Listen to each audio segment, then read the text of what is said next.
have done a lot of camping in my time, and let me tell you, some of those experiences have been downright terrifying. I'll never forget the time we were hiking into a campsite in central Pennsylvania.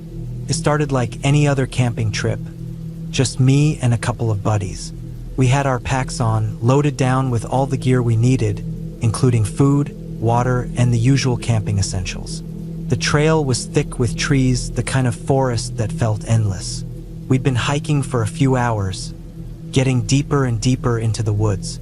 We came around a bend in the trail, and that's when we saw him. A guy standing there, just off to the side of the path. He was holding an axe. Not a small one either, a big, heavy axe, the kind you could easily chop down a tree with.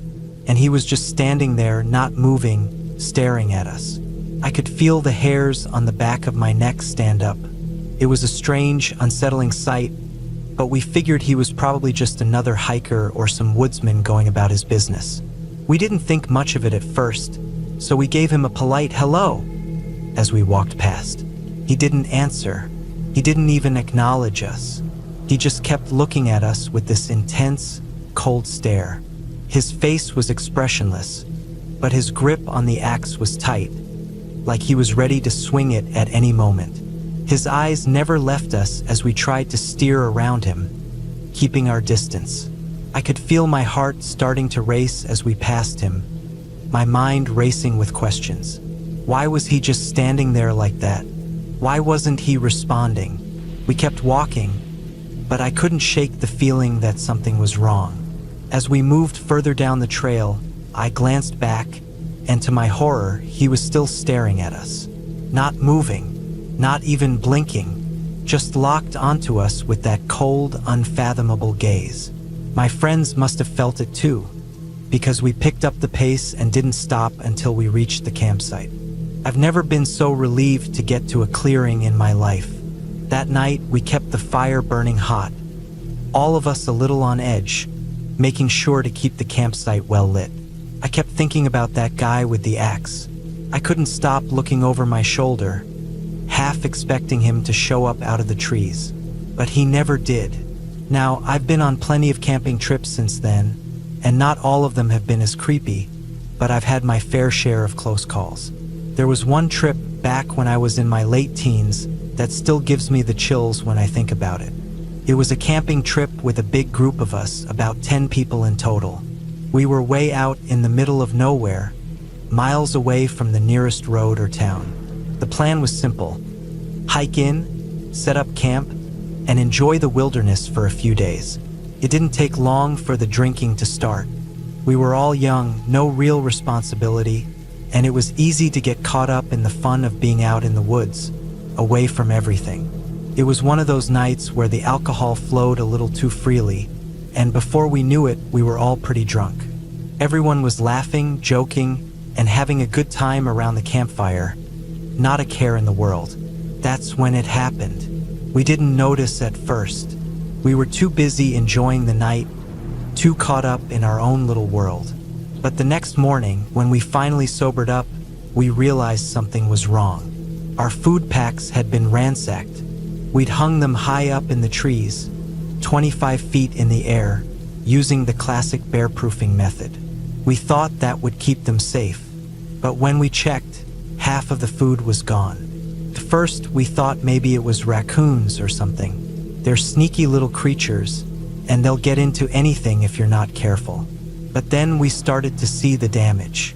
The food containers had puncture marks, big, jagged ones that couldn't have come from anything smaller than a bear. And then we found the paw prints, big ones, the kind that leave deep impressions in the dirt. It hit us all at once. Shit, a bear. One of my friends muttered, his voice thick with realization. The rangers confirmed it the next morning. Apparently, there was a bear known as Sasha that roamed the area, and she had cubs with her. The way they described it, she wasn't a bear you wanted to mess with. Not only had we gotten too drunk to notice a bear had come through our camp, but Sasha and her cubs had also stolen one of our packs. Gone without a trace. But here's the thing that still messes with me. Nobody woke up. Not a single person in the entire group. We were all passed out, oblivious to the fact that a bear had been rummaging through our camp. So close to us we could have reached out and touched it. Not one of us heard a thing. I can't explain it. How the hell do you not wake up when a bear is that close? That was a wake-up call, let me tell you. We packed up and left the area that morning, our food supplies half gone and our nerves shot. But I've never looked at the woods the same way since. Then there was the canoe trip. That one still gets me. I had been leading a group of people on a canoe camping trip down a river. It was early spring, and the snow runoff had made the river swollen and fast-moving. It wasn't a difficult river to navigate under normal conditions, but with the flooding, things were a little different. The water was running high, and there were stretches where we had barely enough clearance to get under some of the bridges. The water was moving fast, and the current was strong. You had to be on your toes, backpedaling hard to avoid getting caught by the current or tipping over. It was early in the trip, and everything was going fine. We were all having a good time, enjoying the river and the scenery. That is, until we approached a bridge. The gap under the bridge was tight, real tight. There was maybe 12 inches of clearance between the water and the bottom of the bridge. The only way to get through was to lay flat in the canoe, keeping your body low to avoid hitting the underside of the bridge. It was risky, especially with the current moving as fast as it was. If you weren't careful, you could easily tip the canoe, and that was a nightmare in those conditions. So, there we were, inching our way under the bridge, taking it slow, carefully paddling to avoid tipping. Everything was going as smoothly as it could, but just as we cleared the bridge, we saw something that made my blood run cold. There was a group of people in boats downstream shouting at us. "You guys should have your life jackets on," one of them yelled. I wasn't sure what they were talking about at first. Then one of them pointed to the riverbank and I saw the search party. A few guys were scouring the shore, and there was a boat nearby with a couple of people in it, scanning the water. They looked tense, worried, and that's when it hit me. Another group of canoers had come down the river an hour before us. They hadn't made it through the bridge. They had tipped. The water was strong, and the current was relentless. They'd lost control, and one of them had gone under. The searchers were still looking for the body when we passed by. My parents heard about it, and they thought for a second it was me or one of my friends who had gotten caught in the water. They sent someone out to make sure we were all okay. That experience sticks with me even now. There's something about being that close to danger, to the real possibility of losing someone, that makes you realize how fragile life can be. And here's the thing, through all these experiences, the one thing that stands out to me is how quickly things can change in the woods. One minute you're just hiking along, having a good time, and the next minute you're staring down a guy with an axe or a bear is stealing your food. Nature doesn't care how prepared you think you are. You never know what could be lurking just around the corner. That trip, the one with the canoeing, was probably one of the most surreal moments I've had in the wild. But the scariest part wasn't the fast-moving water or the risk of tipping. It was the realization that, no matter how much you think you're in control, nature can take that away from you in an instant. And it doesn't even have to be something supernatural or terrifying. It can be something as simple as a bear, a man with an axe, or an unexpected flood. Camping has always been about getting away, finding peace, and reconnecting with nature. But there are moments like those, that remind you just how dangerous it can be and how quickly things can go wrong. So, when you're out there in the wilderness, remember this. It's not about the perfect campsite, the clear skies, or the stunning views. It's about being aware, being prepared, and knowing that things can change in the blink of an eye. You may think you're safe, but there's always something out there. Something you can't predict, something you can't control. And that's what makes it all so damn terrifying.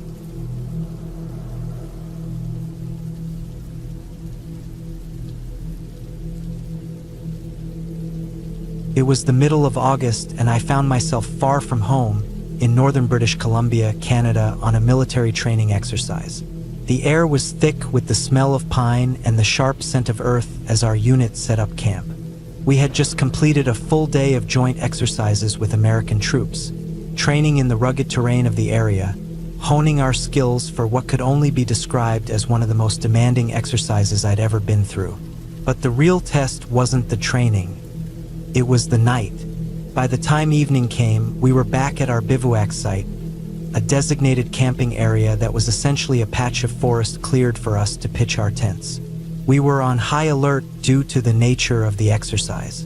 As the sun dipped below the horizon, we started to settle in. My fire team and I had set up our tents in the usual manner, working together to make sure everything was secure. The Americans had set up their own camp a couple of kilometers away. Their tents were small, their setup almost identical to ours, and they'd already settled in for the night.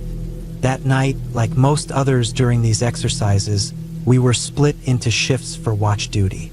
2 people stayed awake while the rest of the group slept, either to watch the camp for any signs of danger or to maintain the fire. It was an important task. Keeping watch meant being on edge at all times, constantly aware of your surroundings. I drew the unlucky shift from 2 a.m. to 3:30 a.m., paired with my fire team partner, a guy who I'll call Jenkins for this story. Now, we didn't expect much to happen. Usually, during these exercises, the night was quiet, especially on the first few nights, when everyone was tired from the day's activities. But this night would be different. The first few minutes of my shift were uneventful, just the usual sounds of the night, the rustling of leaves, the occasional hoot of an owl in the distance. I had been on enough night shifts to know that the forest at night is never silent. But then something felt off. It wasn't anything I could quite put my finger on at first. It was like the whole world had been muffled. The forest, which normally would have echoed with small sounds, felt strange and subdued, like a thick blanket had been thrown over everything. The ground underfoot was soft, moist with the remnants of earlier rains. It was warm, but the air carried a strange weight, like something wasn't quite right. I started to get that uneasy feeling in my stomach, the kind you get when you sense something you can't see or understand. I glanced around the camp. Jenkins was on the far side, at the opposite end of the bivouac, keeping an eye on the area closest to our tents. He hadn't said anything, but I noticed he wasn't his usual relaxed self. There was tension in his stance, like he could feel it too. We'd been out here long enough to know that feeling. It was that sense of something just beyond the reach of your understanding, pulling at the edges of your mind. Then, just as I was about to shake off the feeling and convince myself it was just my imagination, I heard it, whispering. It was faint at first, like the sound of a conversation just beyond the trees. I couldn't make out what was being said, but I could feel the hairs on the back of my neck stand up. The whispering seemed to come from several directions. Different voices, though they were too soft and too distorted to pinpoint their source. They moved through the trees, carried by the wind. I swallowed, trying to clear the strange, unsettling sensation that was creeping up my spine. It wasn't natural. There was no one nearby. The American camp was still a good distance away, and even though there was the occasional wildlife, the forest was far too quiet for anything to be out of the ordinary. But the whispering kept coming. My heart started to pound in my chest. Every instinct screamed at me to be cautious, to not react too quickly. My hands felt clammy around the grip of my rifle, even though I knew the weapon was unloaded. Still, I pulled it closer, cradling it in my arms as I knelt low to the ground. I wanted to call out to Jenkins, but I didn't want to draw attention to ourselves if this was just a prank. Still, something told me to be on guard. I reached for my flashlight, carefully twisting the knob to avoid making any unnecessary noise. I shone it toward the tree line, moving the beam slowly through the darkness, searching for any sign of movement. There was nothing. The whispering stopped almost immediately when the light hit the trees, but that only made my unease grow. I stood there for a long moment, listening to the night once more. It was completely silent, too silent. My breathing was loud in my ears, and I felt my heart racing, thudding in my chest. I turned the light off, deciding that maybe I was just imagining things, that maybe the night had played tricks on me. I was about to stand up and go back to my post when I heard Jenkins call my name from across the camp. I couldn't see him through the trees, but his voice was loud enough to break through the silence. "What's up?" he asked, his voice carrying a hint of the same tension I felt. He had obviously sensed something was off too. I didn't respond immediately. I was still processing what had happened, trying to make sense of it all. I knew there were no other soldiers around, no other groups nearby to be making those noises. Jenkins was the only one who could have been anywhere near my position. He came over to where I was standing, walking briskly across the camp with his rifle in hand. As he approached, I noticed the same tightness in his face that I felt in my own. Something wasn't right. "Did you hear that?" I asked him, voice low. He nodded, his eyes scanning the trees. "I thought I heard whispering. Thought it was just me." He paused, glancing around once more, his hand gripping the rifle tighter. "I thought so too," I replied. We stood in silence for a few moments, listening to the wind rustling the leaves, but no other sound came. The whispering had stopped entirely. We continued our shift, but I couldn't shake the feeling that we weren't alone. The rest of the night passed without incident, though I could never quite convince myself it had all been some trick of the mind. The unease never fully went away. Jenkins and I stayed quiet, checking in with each other every so often, but the rest of the shift passed uneventfully. When the others finally woke up for the next shift, I didn't mention it. There was no point. I had a gut feeling that if I said anything, it would be written off as just paranoia, as a product of the stress of the exercise. But the experience stuck with me. What had I heard? Why did I feel like something was watching us? The next day, after the training had ended, I caught up with Jenkins while we were breaking down camp. I casually mentioned the whispering again. He looked at me, his face serious for the first time since the incident. "You think it was a prank?" he asked, raising an eyebrow. "I don't know," I said, glancing around as if the trees were listening. "Maybe, but it didn't feel like a prank." Jenkins didn't say much after that, but I could see that the unease we both felt hadn't gone away. We moved on from the incident, but it always lingered in the back of my mind. It wasn't something I could explain away easily, and it never felt like it was just a trick of the mind or a soldier's nerves. There was something out there that night. I'm just not sure what it was. We left that site and continued our training, but that one night, that one experience stayed with me. Every time I close my eyes and think back to that dark, muffled night in the forest, I can still hear the whispers, faint but distinct, like they were carried by the wind just for us to hear. I don't think I'll ever be able to explain it. Maybe it was a prank, maybe it wasn't. But one thing's for sure, I've never felt quite the same about the woods at night since.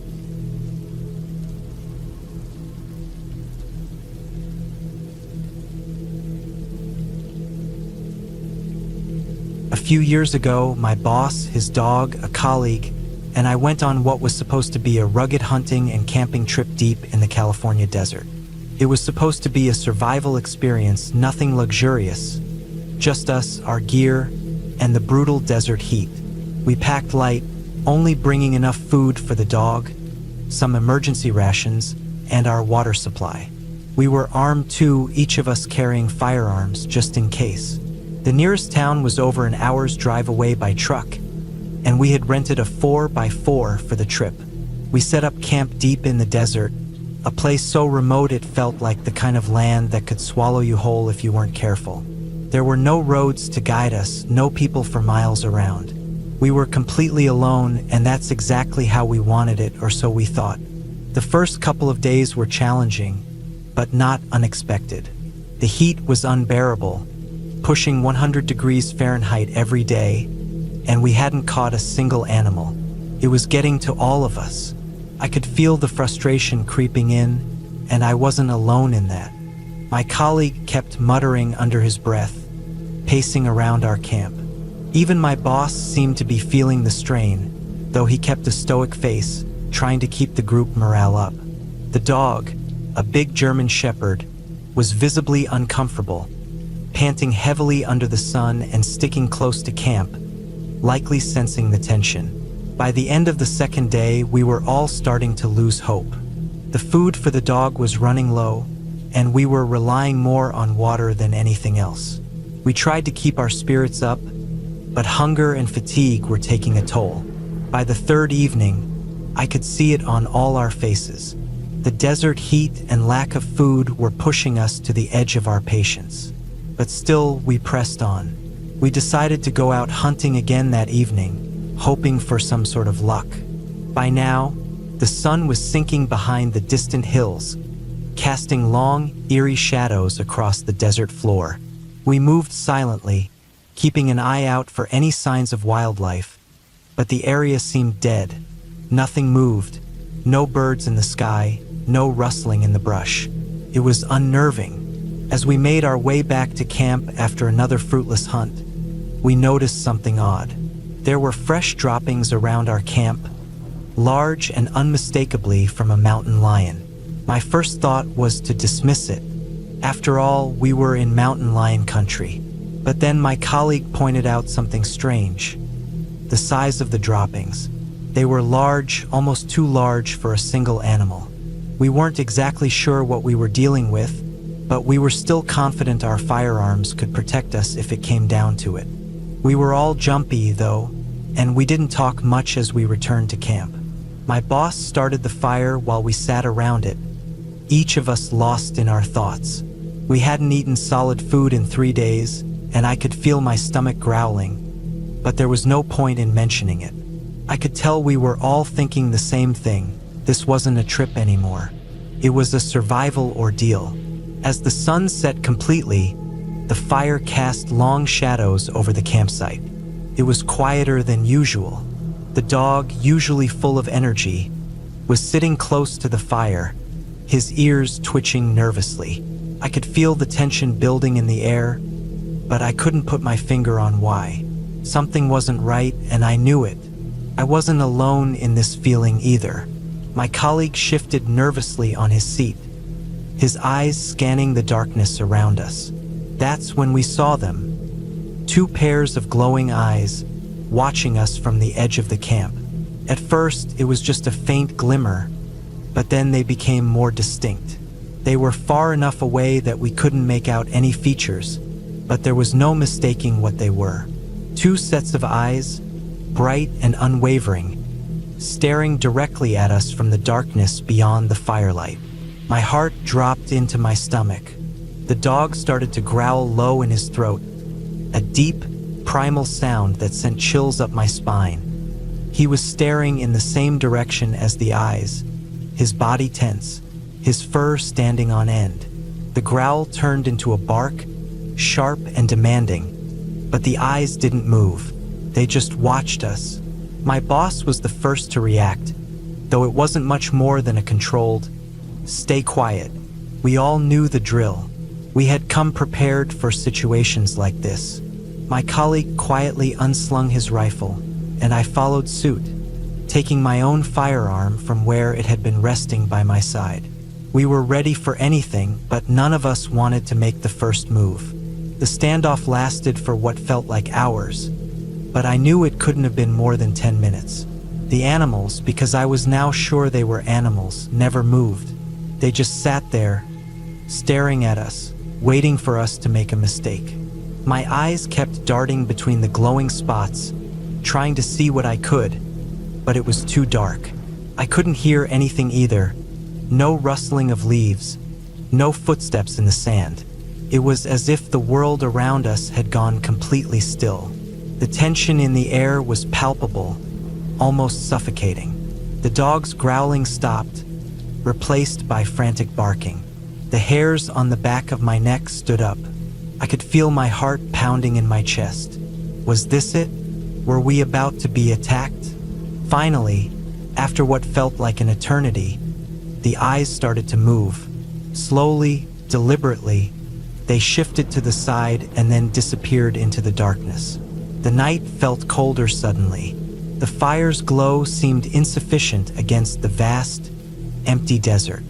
We all stood frozen, unsure of what to do next. Then, as if on some unspoken cue, my boss gave a quiet signal, and we scrambled into our tents, rifles at the ready. There was no way we were staying another night out here. We were packed up within minutes, not saying a word, not looking at each other. Every move was calculated, every sound amplified in the stillness of the desert night. One of us, my colleague I think, stood guard by the truck with a loaded rifle. The rest of us piled into the vehicle, rolling up the windows and locking the doors. The truck roared to life, and without a second thought, we sped off, leaving the desert behind us. The wheels kicked up the dry sand as we drove faster than we should have, but none of us cared. The only thing that mattered now was getting out of there. We never spoke about it on the way back to town. We didn't need to. None of us had seen anything close to that before. The eyes we saw weren't normal. They were too far apart, too deliberate. Maybe they were mountain lions, maybe they weren't. But whatever they were not something we wanted to encounter again. I still don't know what exactly we saw that night. Some part of me wonders if it was the heat and hunger playing tricks on our minds. But the dog's behavior, the way he reacted, tells me otherwise. I'm convinced we weren't just imagining it. To this day, I don't know what was out there in the dark, watching us. All I know is we were lucky to leave when we did. It's not often that you get a reminder of how small and insignificant you are in the grand scheme of nature. We had guns, we had supplies, but in the end, it didn't matter. Out there, in that vast, empty desert, we were just another part of the food chain.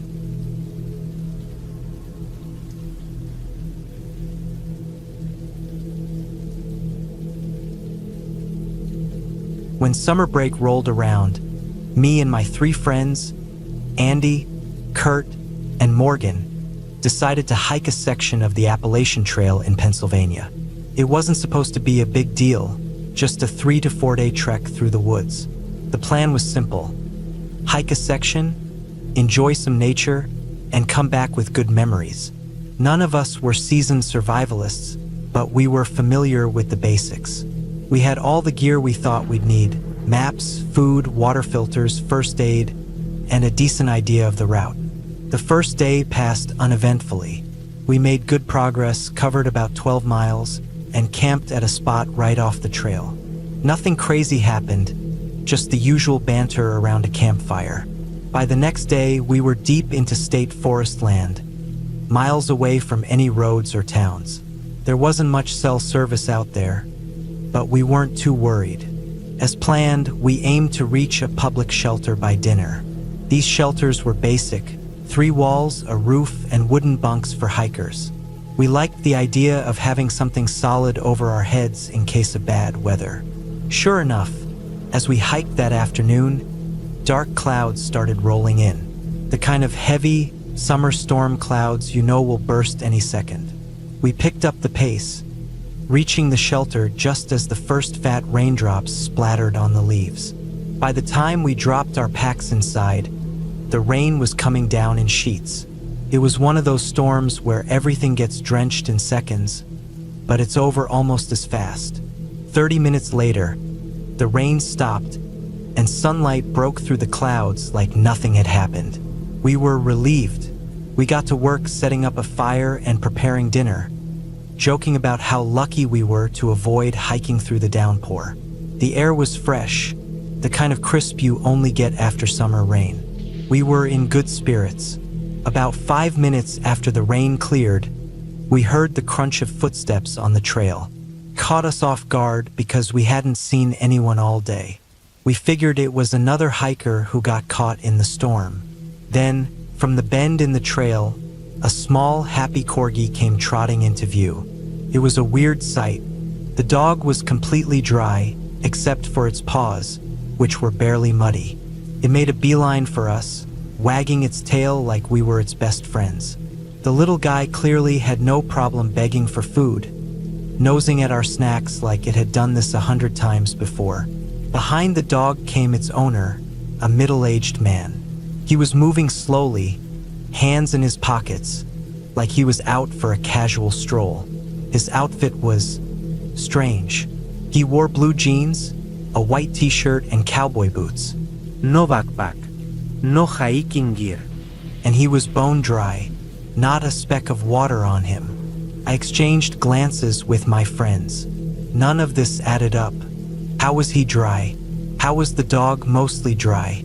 And why was he wearing cowboy boots miles into the woods? The man finally made his way over to us, gave a quiet hello, and stopped about 10 feet away. He didn't say much, didn't ask us anything, didn't make small talk. He just stood there, occasionally glancing around like he was enjoying the scenery. We didn't press him. Something about his presence felt off, like he didn't belong. His behavior wasn't threatening, but it wasn't normal either. After a few minutes, he called out, "Toby! Toby! Come on, boy!" The dog ignored him completely, focused on the food we had. It didn't even twitch an ear at its name. I noticed the dog was wearing a pink collar, bright Barbie pink, with a metal ring for a tag, but no tag was attached. That struck me as odd too. The man called Toby again, his voice steady but unbothered by the dog's lack of reaction.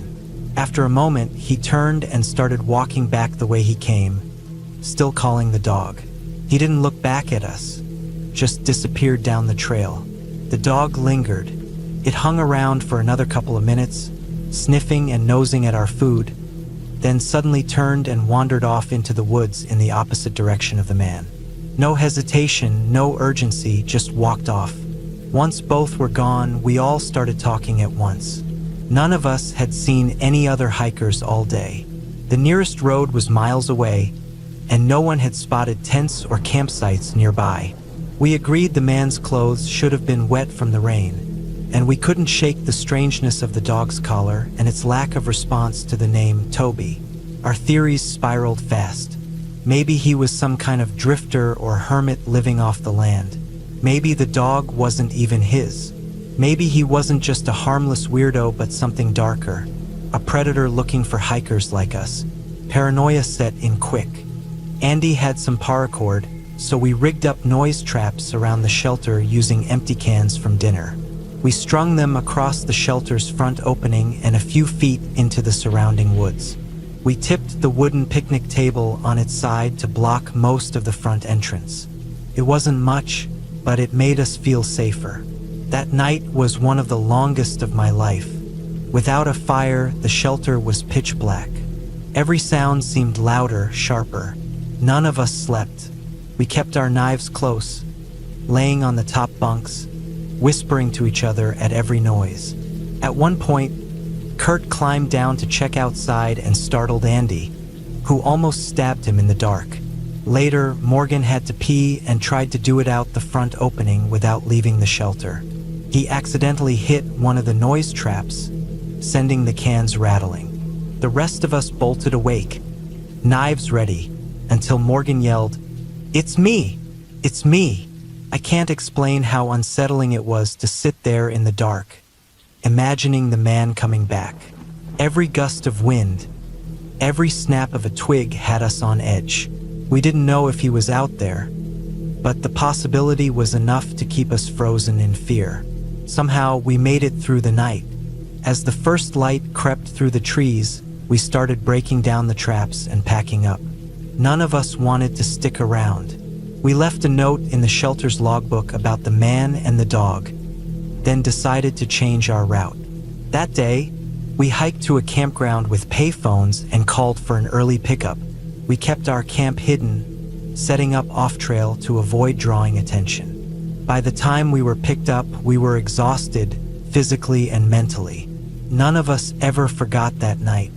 To this day, we still talk about the man and his dog, Toby, and how close we felt to danger. Whether he was a harmless oddball or something worse, we'll never know. But out there, miles from anyone, the line between safety and threat felt razor thin.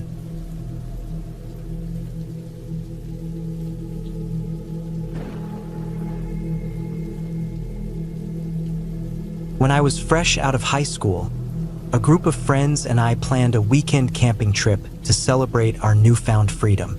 We decided on a campground nestled in a dense forest, far enough from the city to feel secluded but still civilized with its collection of small cabins. Each cabin had metal bunk beds that creaked with the slightest movement, the kind that seemed designed to amplify every sound in the stillness of the night. The main cabin, the hub of activity, housed a modest kitchen and a large, open area for eating and hanging out. It was our first night, and I was itching to explore.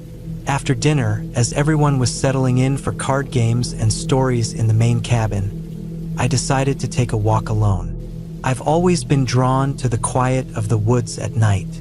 There's something about the way the trees seem to stand guard, their branches forming dark silhouettes against the sky, that's both eerie and calming. Armed with nothing but the dim beam of my phone's flashlight, I set off down a trail that looped around the campground and into the woods. The path was well-worn but narrow, flanked by thick underbrush and towering pines that seemed to close in the further I went. The cabin's lights quickly faded behind me, replaced by a deep, almost oppressive darkness. My phone's flashlight barely cut through the black, and before long, I turned it off entirely, letting my eyes adjust. There's a strange peace that comes with letting your night vision take over, even if the shadows start to feel alive. The only sounds were the crunch of my boots on the gravel path and the occasional rustle of leaves in the breeze. It was colder out here than I'd expected. I pulled my jacket tighter around me and kept walking, enjoying the solitude. The trail wound through the woods for what felt like forever, and I was surprised at how far I'd gone. After about 15 minutes, I stopped to look around.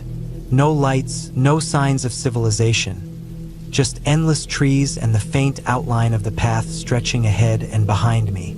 As I stood there, taking in the silence, something ahead caught my eye. A shape, dark and motionless, was standing in the middle of the path about 100 feet away. My breath caught and I froze. It looked like a person or maybe a child. The figure was completely still, as if it were waiting for something. The longer I stared, the less sense it made. Who would be out here alone at this hour? And why weren't they moving? I tried to rationalize it. Maybe it was one of my friends playing a prank, or a camper from another group who had wandered off. But the unease crept in anyway. The figure was too still, too silent. I couldn't make out any details. It was just a silhouette against the faint outline of what I now realized was a small wooden bridge. I took a step back, then another, trying to keep my eyes on the figure while putting distance between us. My heart was pounding, and every instinct screamed at me to turn and run, but I didn't want to lose sight of it. What if it started following me? Finally, the fear won out, and I spun around, breaking into a jog back toward the cabins. I didn't look back. When I burst into the main cabin, my friends immediately noticed something was off. My face must have been pale, my breathing too quick. I stammered out what I'd seen, trying to explain the strange figure on the path. Naturally, half of them didn't believe me, and the other half were thrilled by the idea of a mystery. Before I knew it, a group of us had grabbed flashlights and decided to go investigate. We made our way back to the trail, the beams of our flashlights bouncing wildly off the trees. I wasn't eager to go back, but peer pressure is a powerful thing. As we approached the spot where I'd seen the figure, the tension in the group was palpable. Everyone had fallen silent, the bravado from the cabin replaced by nervous whispers. And there it was. The figure was still standing in the same spot on the bridge, completely motionless. We stopped as a group, just staring. In the dark, it looked exactly as it had before, like a person standing perfectly still. Someone suggested I go ahead and check it out. My stomach churned, but I didn't want to look like a coward in front of my friends.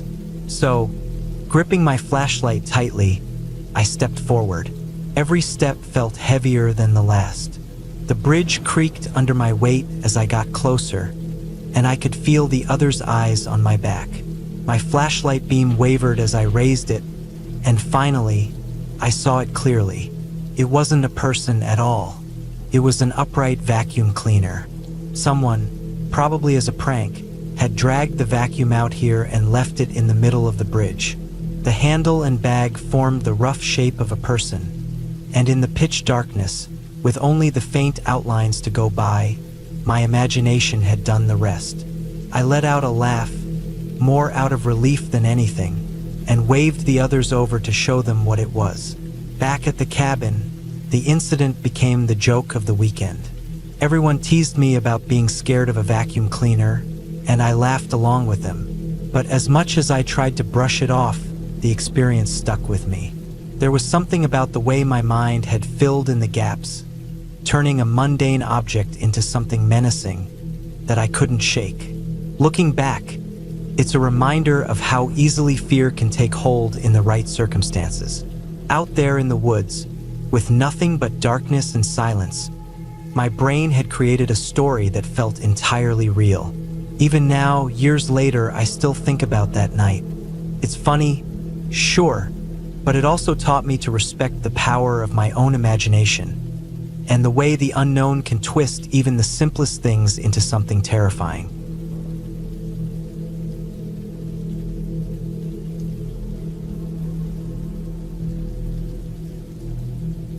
I grew up in the middle of nowhere, surrounded by thick forests, winding dirt roads, and lakes so still they looked like mirrors. For someone like me, who loved the quiet and the wild, it was paradise. My friends and I spent countless weekends camping, hiking, and fishing. We knew the best spots, the ones far from prying eyes, where the stars burned brighter and the world felt untouched. One of those spots was a lakeside clearing about a 10-minute canoe ride from the main road. It was perfect, sheltered by towering pines, with a rocky outcrop on one side and a sheer 40-foot cliff at the back. We'd been there dozens of times, setting up camp, grilling fish we caught fresh from the water, and laughing around a fire until the embers died down. That place felt like ours, like it belonged to us. One summer evening, of us, me, my buddy Mark, and our friends Rachel and Jess, decided to head out there for the weekend. We were all around 19, with the kind of restless energy that comes from having just enough freedom to do what we wanted but not enough sense to think twice about it. We packed light, 2 tents, a couple of coolers, fishing gear, flashlights, and just enough clothes to last a few days. Mark and I shared one tent. Rachel and Jess had the other. We got to the lake late in the afternoon. The sun hung low, painting the water in shades of gold and orange. The air smelled like pine needles and damp earth. We unloaded the canoes, hauled our stuff up the rocky bank, and set up camp. By the time the tents were pitched, the coolers stashed in the shade, and the fire pit ready, the sun was dipping below the treetops. It was perfect, just like it always was. We decided to go fishing before it got too dark. The best spot was about a 2-minute walk from the campsite, right at the lake's edge where the water deepened. We grabbed our rods, a small cooler with drinks, and a flashlight in case we stayed out past sunset. Everything else, our tents, the rest of the coolers, even my car keys, we left behind. After all, there was no one around for miles. We were the only people who ever came out this far. Fishing was good that night. The fish were biting, and the lake was calm. We lost track of time, casting and reeling under the fading light. When we finally decided to head back, the stars were starting to peek out, and the air had taken on a cool, damp chill. As we neared the campsite, something felt off. The fire we'd left smoldering was gone. No glow, no smoke, nothing, just darkness. My first thought was that the breeze off the lake must have snuffed it out, but as we stepped closer, the flashlight beam sweeping over the clearing, my stomach twisted. Everything was gone. Our tents, the coolers, the chairs. Everything we'd hauled up that rocky bank just hours earlier had vanished. The clearing was empty, as if we'd never been there. The fire pit was just a ring of cold stones. Even the ground where our tents had been showed no sign they'd ever been pitched. No stacks. No flattened grass. Nothing. We stood there in stunned silence, the flashlight beam darting around the clearing. My mind raced, trying to make sense of it. Could someone have taken our stuff? But that didn't make sense. The only way in or out of the campsite was the narrow path by the lake, and we'd been fishing right at the entrance. No one could have passed us without us seeing them. Besides, it wasn't just that our stuff was gone. It was the complete lack of any trace that it had ever been there. Panic started to creep in. I checked my pockets and found my car keys. Thank God. They were attached to a bottle opener I always carried. At least we had a way out if we needed it. But the thought of leaving without any of our gear made my chest tighten. What if we missed something? What if there was an explanation we hadn't thought of yet? We decided to search the area. Mark and I took one side of the clearing while Rachel and Jess took the other. We combed every inch, shining the flashlight over the ground, checking behind rocks and trees, even peering into the bushes at the edge of the cliff. There was nothing. No footprints, no drag marks, no signs of anyone else having been there. By the time we regrouped, the moon was high, casting a pale glow over the lake. The silence felt oppressive, the kind that makes your ears ring. We didn't say much. There wasn't anything to say. The only thing we could do was get back to the cars and figure it out in the morning. The canoe ride back was tense. Every sound, the splash of a paddle, the rustle of the wind through the trees, made my skin crawl. I kept glancing over my shoulder, half expecting to see something or someone lurking in the shadows. But the lake was as still and empty as it had been when we arrived. When we finally reached the cars, relief washed over me. The vehicles were just as we'd left them, with the spotlights and some spare gear still inside. We loaded up and drove to the nearest town, where we spent the night in a cheap motel. None of us slept much. The next morning, we went back to the campsite. Part of me hoped we'd find everything just as we'd left it, like it had all been some bizarre mistake. But when we got there, the clearing was exactly as we'd found it the night before, empty. No tents, no colers, no shivers. Even the fire pit looked untouched, like no one had ever lit a fire there. We spent hours searching the area again, expanding our radius to include the rocky outcrop and the base of the cliff. We checked the water, thinking maybe something had been dragged into the lake. But there was nothing, no gear, no tracks, no signs of life. It was as if our campsite had been swallowed whole. To this day, I have no explanation for what happened. There was no way someone could have taken our stuff without us seeing them, and there was no sign of wildlife large enough to carry it off. It was like the ground had opened up and swallowed everything while we were fishing. I've been back to that lake a few times since, but I've never camped there again. Even now, years later, thinking about it makes my skin crawl. I still love the outdoors, but that night taught me something I can't forget. The wilderness is full of mysteries, and not all of them have answers.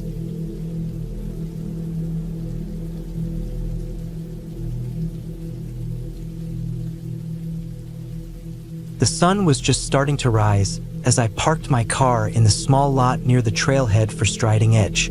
It was my first graded hike, and I couldn't help but feel a mix of excitement and nervousness. My mate, Will, was already waiting for me near the edge of the lot, adjusting the straps on his pack. We'd planned this trip for weeks, hyping ourselves up for the adventure, and now that the day had finally come, the weight of what we were about to do settled over me. The Lake District had always been one of my favorite places, though I'd mostly stuck to the safer, well-trodden paths. Striding Edge was different. It was a sharp, narrow ridge, carved by glaciers long ago. It wasn't the kind of trail you took lightly, even if it was considered a beginner's route for technical scrambling. Stories of people getting lost or injured weren't uncommon, and I'd read more than a few cautionary tales before today. Still, the weather forecast looked decent, and we'd come prepared. Proper boots, layers for warmth, and enough food and water to last us well beyond the planned few hours. The trail was supposed to be straightforward. Start at the car park, climb to Helvellyn via Striding Edge, and descend into Glenridding, where a pub waited to welcome us with a pint and a hearty meal. Perfect day out, we thought. We set off just after 10 a.m., following the gentle incline that led toward the base of the ridge. The morning was crisp, the air heavy with the scent of damp earth and grass. Clouds hung low in the sky, but there was enough visibility to make out the distant peaks and valleys. A few other hikers were on the trail, some passing us on their way back, others pacing themselves in the same direction as us.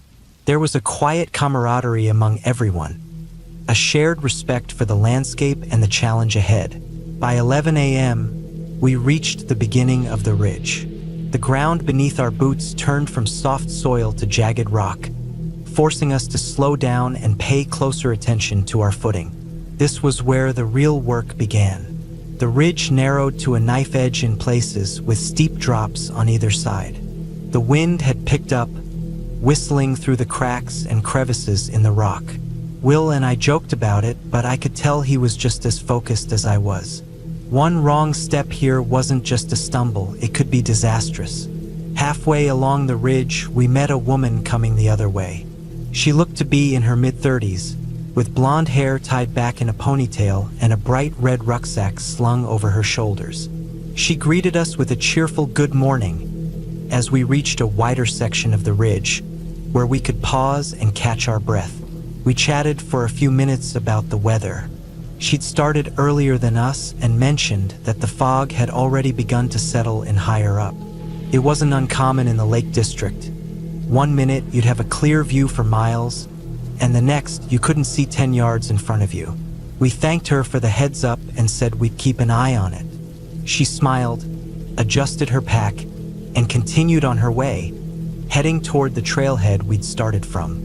By the time we reached the summit of Helvellyn just after noon, the fog had rolled in thick and fast. Visibility was down to a few meters, and the landscape around us had transformed into a blank, gray void. It was disorienting, even eerie, but we were relieved to know we'd made it through the most challenging part of the hike. After a quick break to eat and take a few photos, not that there was much to see in the fog, we began our descent. The trail down was less technical but still required care, especially with the rocks slick from the moisture in the air.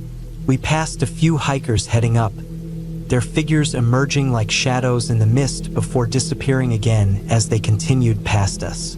We exchanged brief nods and greetings, each group focused on their own journey. By the time we reached the pub at the bottom, it was just past 2 p.m. We were tired but exhilarated, still riding the adrenaline high from the hike. The pub was warm and inviting, with the smell of hearty food wafting through the air. We found a table near the window and ordered 2 pints and steak pies, eager to refuel after the long morning. As we were settling in, the barkeep came over with our drinks. He was a friendly man, probably in his late 50s, with a thick Cumbrian accent that made everything he said sound like a story. He asked us if we'd just done Striding Edge, and we confirmed we had. "Did you happen to see a woman on the trail?" he asked. "Blonde, mid-30s, red rucksack?" We nodded. "Yeah, we talked to her briefly on the ridge," I said. "Why?" The barkeep's face fell slightly, and he glanced toward the window, where the fog outside still hung low over the hills. "She hasn't made it down yet," he said. "Her car's still in the lot at the trailhead." I felt a chill run down my spine. It had been hours since we'd seen her. Plenty of time for her to have finished her hike. Will and I exchanged uneasy looks, but we tried to brush it off. Maybe she'd taken a different route or stopped for a break somewhere along the way. It wasn't unusual for hikers to go at their own pace. We finished our meal, but the unease lingered. When we left the pub around 3 p.m., the fog was still thick, and a few hikers who had started their climbs later in the day were just making their way down. The barkeep's words stayed with me, though, and I couldn't shake the feeling that something was wrong. It wasn't until the next day that we found out what had happened. A news report confirmed that the woman we'd spoken to, her name was Sarah, had fallen while navigating one of the narrowest parts of the ridge. She'd lost her footing in the fog and tumbled over 100 feet. Rescue teams had found her body late that evening. The weight of it hit me hard. Will and I had been the last people to see her alive, the last friendly faces she'd encountered before her life was tragically cut short. I couldn't stop replaying our conversation in my head, wondering if there was something we could have said or done differently. Maybe if we'd warned her more strongly about the fog, or insisted she stay with us, things would have turned out differently. But the truth was, we couldn't have known. Striding Edge was dangerous, even for experienced hikers, and Sarah had seemed confident and prepared. Still, the knowledge that she'd been so close to safety, only to lose it in an instant, was haunting. Even now, years later, I can't hike without thinking of her. Every step I take feels like a reminder of how fragile life is, how quickly things can change. Striding Edge taught me to respect the mountains, to never take their power for granted. And it left me with a lasting reminder of the importance of the human connections we make, however brief they may be.